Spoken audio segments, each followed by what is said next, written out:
Hello everyone, welcome to our channel Rajni classes में आपका स्वागत है। आज की क्लास में हम लोग जानेंगे दिल्ली सल्तनत के खिलजी वंश के बारे में। इससे पहले की क्लास में हमने गुलाम वंश के बारे में जाना और आज की क्लास में हम लोग जानेंगे खिलजी वंश के बारे में। अब खिलजी वंश के में कुल 5 शासकों ने शासन किया। खिलजी वंश में कुल 5 शासकों ने शासन किया। वो 5 शासक कौन है? जलालुद्दीन फिरोज खिलजी, अलाउद्दीन खिलजी, शिहाबुद्दीन उमर, कुतुबुद्दीन मुबारक शाह और नासिरुद्दीन खिसरो शाह। जलालुद्दीन फिरोज खिलजी का शासनकाल 1290 से 1296 तक रहा। जलालुद्दीन खिलजी का शासनकाल अलाउद्दीन खिलजी का शासनकाल 1296 से 1316 तक रहा। शिहाबुद्दीन उमर का शासनकाल 1316 तक रहा, मतलब बहुत कम दिनों तक ये शासन किया। कुतुबुद्दीन मुबारक शाह 1316 से 1320 ईस्वी तक शासन किया और नासिरुद्दीन खुसरो खान 1320 में शासन किया, अप्रैल और सितंबर में। कुल मिल इन सभी शासकों में हम देखते हैं कि अलाउद्दीन खिलजी का शासनकाल सबसे ज्यादा था। अब हम लोग देखते हैं इन शासकों का नाम कैसे याद रखेंगे। इन शासकों का नाम कैसे याद रखेंगे, क्योंकि इन शासकों का नाम याद करना रखना भी मुश्किल है, तो हम लोग इसको ट्रिक से याद करेंगे। कैसे ट्रिक से याद करेंगे? पहले भी हम लोग बता चुके हैं कि हिस्ट्री को याद करने के लिए ट्रिक किसी कविता, किसी श्लोक, किसी वर्ड का होना जरूरी है। किसी ट्रिक से अगर हम लोग हिस्ट्री को याद करते हैं तो हमें बहुत जल्दी याद हो जाती है। तो इसके लिए हम लोग कौन सा ट्रिक अपनाते हैं, तो ये देखिए, ज अला सिहाब मुबारक नाखुश। ज अला सिहाब मुबारक नाखुश, बस ये एक लाइन याद कर लो, पूरे ये 5 शासक का नाम याद हो जाएगा। बस एक लाइन, ज अला सिहाब मुबारक नाखुश। ज से जलालुद्दीन फिरोज खिलजी, ज से जलालुद्दीन फिरोज खिलजी, अला से अलाउद्दीन खिलजी, सिहाब से सिहाबुद्दीन उमर, मुबारक से कुतुबुद्दीन मुबारक शाह और नाखुश से नासिरुद्दीन खुसरो खान। बस एक लाइन, ज अला सिहाब मुबारक नाखुश, ज अला सिहाब मुबारक नाखुश। बस ये एक ट्रिक है जिससे ये 5 शासक का नाम याद हो जाता है। ठीक है, ये हम लोग देख लिए। अब हम लोग जानते हैं कि खिलजी वंश जो कि 1290 से 1332 तक शासन किया। खिलजी वंश को खिलजी क्रांति भी कहा जाता है। खिलजी वंश को खिलजी क्रांति भी कहा जाता है। क्रांति भी कहा जाता है कि क्रांति का अर्थ क्या होता है। सबसे पहले तुम लोग ये जानते हैं कि क्रांति क्या है। खिलजी वंश को खिलजी क्रांति क्यों कहा जाता है ये तो ठीक है, लेकिन सबसे पहले क्रांति का अर्थ क्या है? तो क्रांति का अर्थ होता है तात्कालिक परिस्थितियों में परिवर्तन। यानी खिलजी वंश से पहले हम लोग देखते हैं कि खिलजी वंश से पहले गुलाम वंश का शासन था। गुलाम वंश का शासन था। उस समय जो रूल रेगुलेशन थे, जो उसमें कुछ परिवर्तन आए, जो उस समय के जो नियम थे, जो कानून थे, उन सब में कुछ परिवर्तन, यानी उस खिलजी वंश में कुछ परिवर्तन है, तात्कालिक परिस्थिति में कुछ परिवर्तन होना, यानी उस समय का शासन व्यवस्था, उस समय के जो नियम थे वो यहाँ पे आके चेंज हो गए, यहाँ खिलजी वंश में आके चेंज हो गए। इस वजह से हम लोग इसको क्रांति भी करते हैं, मतलब तात्कालिक परिस्थितियों में परिवर्तन, इसलिए हम लोग इसको तात्कालिक। अब खिलजी क्रांति तो समझ में आ गया। अब ये खिलजी शब्द कहाँ से आया, ये खिलजी वंश कहाँ से आया, ये भी बहुत मैटर करता है कि खिलजी क्रांति कहते हैं या खिलजी वंश। तो ये तो समझ में आ गया खिलजी क्रांति क्यों कहते हैं। अब ये खिलजी वंश क्यों कहते हैं? ऐसा कहा जाता है कि जो खिलजी थे वह अफगानिस्तान के हलमद नदी, जो खिलजी थे वह अफगानिस्तान के हलमद नदी घाटी के किनारे एक खलज नामक स्थान से आए थे। ठीक है, खलज नामक स्थान है, वहाँ एक खलज नामक गांव है हलमद नदी के किनारे अफगानिस्तान में। वहाँ के निवासियों को खिलजी कहा जाता था और ये खिलजी वहीं से आए थे, उसी गांव के निवासी थे, इसलिए उन्हें खिलजी कहा गया और उनके वंश को वंश कहा गया, इसलिए उन्हें खिलजी वंश और कहा गया। उनके शासनकाल को खिलजी क्रांति कहा गया। अब प्रश्न उठता है कि ये आए कैसे। अब तो ये भी बात है कि ये तो अफगानिस्तान के थे, हलमद नदी के किनारे जो गांव है खलज वहां के थे, तो वहां से ये आए कैसे? तो गजनवी और मोहम्मद गौरी के साथ ये आए। ठीक है, गजनवी और मोहम्मद गौरी जब भारत आए, ये सिंध वाला जो क्षेत्र है यहाँ से ये भारत आते थे, तो जब ये भारत आए तो उनके साथ ये खलज के निवासी भी आए, जो आगे जाके खिलजी कहलाए, उनके साथ आए और यहाँ के शासन में वे सैनिक पदों पर उनकी बहाली हो गई, वे सैनिक बने और भी प्रशासन में भी शामिल हो गए। ठीक है, यहाँ की सेना, यहाँ के प्रशासन में शामिल हो गए और धीरे धीरे उन्होंने सत्ता भी हासिल कर लिया। ये तो समझ में आ गया। अब ये बात है कि ये खिलजी जो थे, ये खिलजी क्रांति जो हुई या खिलजी वंश जो थे वो तुर्कों के 64 जातियों में से एक थे। देखो तुर्क जाति इलबरी जाति भी था, जो हम लोग गुलाम वंश था वो भी एक तुर्क ही था। लेकिन चूंकि वो एक अमीर, उसमें हमेशा अमीर उलेमा इन सब का जिक्र हुआ है, वे एक उच्च कोटि के मतलब उच्च प्रजाति के तुर्क थे। और कहा जाता है कि ये भी तुर्क थे, लेकिन ये निम्न कोटि के तुर्क थे, यानी निम्न जाति के तुर्क थे। तुर्क तो थे लेकिन ये निम्न जाति के तुर्क थे। ये सारी चीजें जो है उनसे अलग होती। अब हम लोग देखते हैं कि जब क्रांति क्या क्या बदलाव हुए। क्रांति तो हम लोग जान गए कि ठीक है, जो तात्कालिक परिस्थितियों में जो परिवर्तन आए, जो उस समय जो शासन व्यवस्था गुलाम वंश में थी उसमें कुछ कुछ परिवर्तन आए। अब हम लोग देखते हैं कि परिवर्तन क्या क्या आए, ये भी बात है। तो निम्न नस्ल के तुर्कों की सत्ता, चूंकि पूरा गुलाम वंश इलबरी तुर्क का था, ठीक है, इलबरी तुर्क था जो कि उच्च नस्ल के थे, यानी उच्च जाति के थे।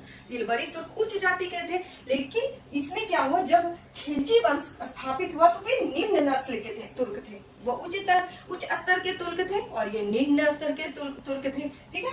उसके बाद आया राजनीतिक और धर्म को अलग रखा। जब खिलजी शासन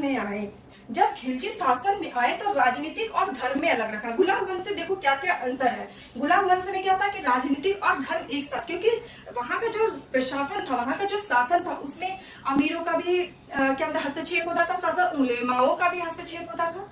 उलेमाओं का हस्तक्षेप मतलब वो धार्मिक ये प्रवृत्ति के थे ना। और उसी तरह राजनीतिक और धर्म को अलग रखा, ठीक है। भारतीय मुसलमान भी शामिल हुए इसमें, भारतीय मुसलमान भी शामिल हुए, क्योंकि उसमें सिर्फ तुर्क थे, अमीर तुर्क थे या जो तुर्क मुसलमान थे वही शामिल थे वहां के प्रशासन में। लेकिन खिलजी वंश में भारतीय मुसलमानों को भी स्थान दिया गया। ये सारी चीजें गुलाम वंश से हमको अलग करती है। खलीफा को महत्व प्रदान नहीं किया गया। वहां पे गुलाम वंश में खलीफा को बहुत अधिक महत्व दिया गया था। क्यों दिया गया था? हम लोग देखे थे कि खलीफा से नियुक्ति पत्र, खलियत प्राप्त करके कोई पद अपने आप को सुल्तान घोषित करता था, पद पर बैठता था, ठीक है। ये सारी चीजें यहाँ समाप्त हो गई खिलजी में। और साम्राज्य का विस्तार किया। अब देखो साम्राज्य का विस्तार किया, पूरा गुलाम वंश उन्हीं जगहों पर शासन किया जिस प्रदेश को गौरी ने जीता था।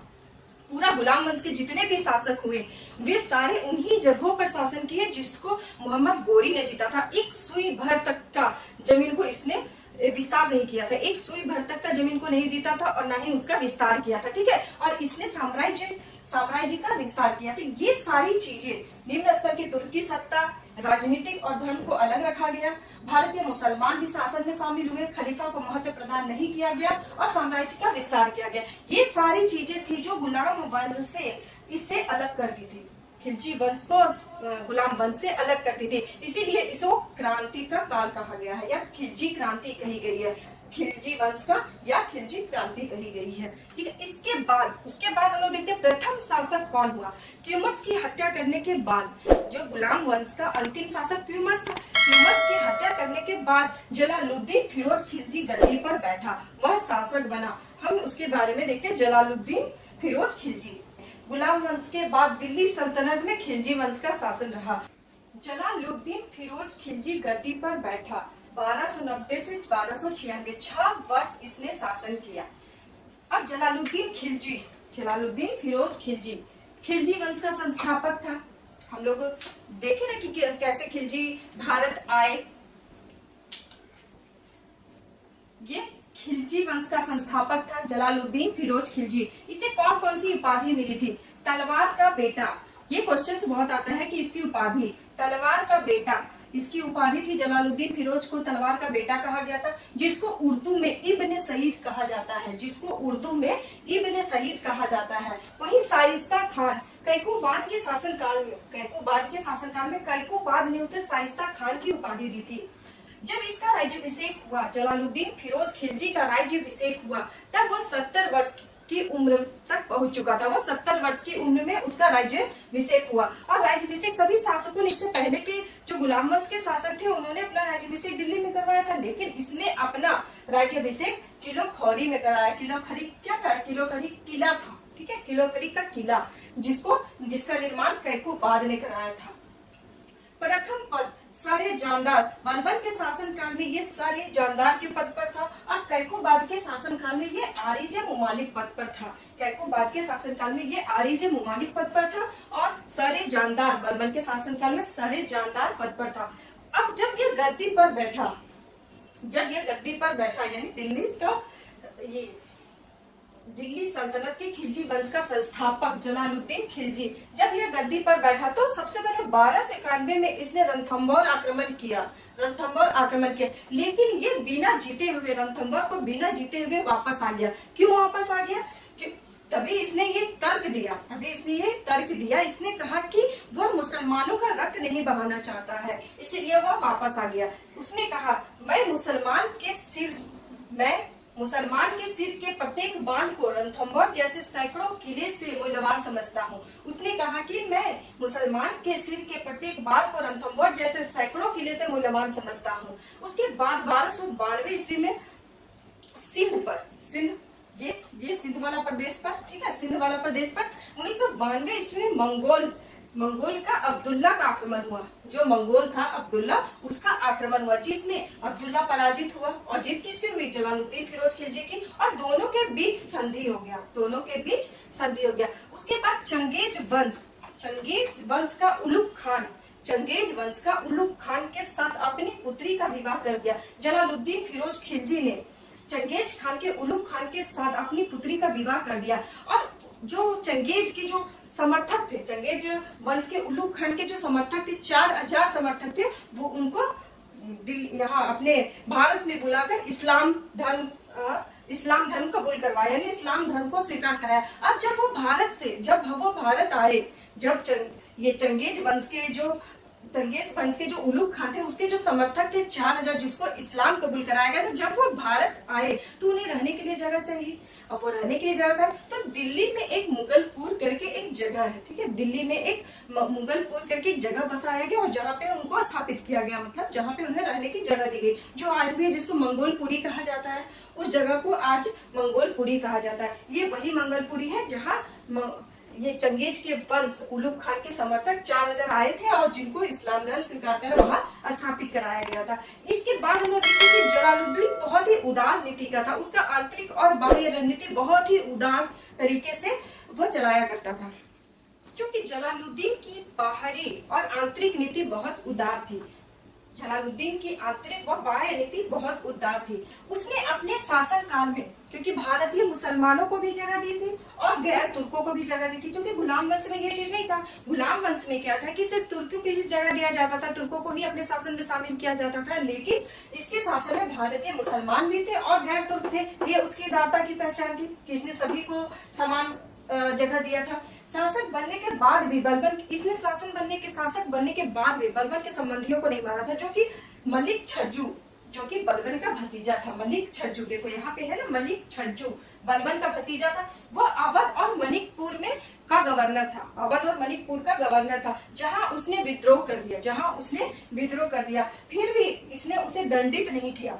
क्यों? क्योंकि वह बलबन का भतीजा था, ठीक है, इसलिए उसने दंडित नहीं किया। लेकिन इसका एक दो अपवाद भी, इसकी उदारता के एक दो अपवाद भी है। एक अपवाद क्या है कि सिद्धमौला नामक दरवेश मतलब फकीर को इसने हाथियों से कुचलवा दिया था। सिद्धमौला नामक दरवेश यानी फकीर को हाथियों से कुचलवा दिया था। इसका ये एक अपवाद है। लेकिन इसने क्या किया था कि बलबन के संबंधियों को नहीं हटाया था, जिसके कारण उसका विद्रोह भी हो गया था। लेकिन फिर भी उसने ये डर नहीं किया। इसकी बहुत उदार नीति थी,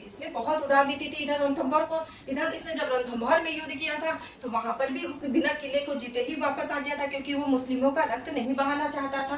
ठीक, उसके बाद चूंकि अली गुसर जो आगे जाके अलाउद्दीन खिलजी बनता है, वही अली गुसर को उसको कला का सूबेदार बनाया गया था। वो कला का सूबेदार था। उसने दक्षिण भारत का अभियान किया और दक्षिण भारत में विद्रोह किया, युद्ध किया और देवगिरी पर हमला किया, जहां रामचंद्र देव राजा थे उसको पराजय किया। देवगिरी पर हमला कर रामचंद्र को पराजय किया। ठीक, जब ये बात उसने रामचंद्र देव को पराजित किया, अली गुसर ने उसे पराजित कर वहां से खूब सारा धन लूटा। और जब ये बात जलालुद्दीन को पता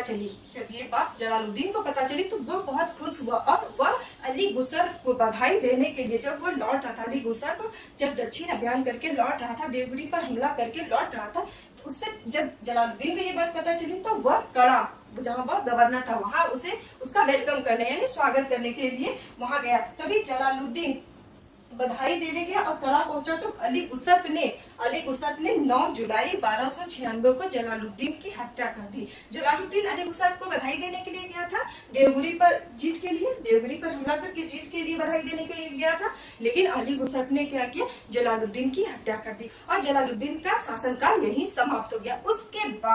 उसके बाद दिल्ली सल्तनत में खिलजी वंश के महान शासक अलाउद्दीन खिलजी का शासन स्थापित हुआ और उसने जलालुद्दीन फिरोज खिलजी के बाद गद्दी पर 1296 ईस्वी में बैठा। इसको हम लोग नेक्स्ट क्लास में देखेंगे, ठीक है। अगर आपको आज का क्लास अच्छा लगा हो तो प्लीज वीडियो को लाइक करें, शेयर करें, सब्सक्राइब करें एंड कमेंट करें। Thank you.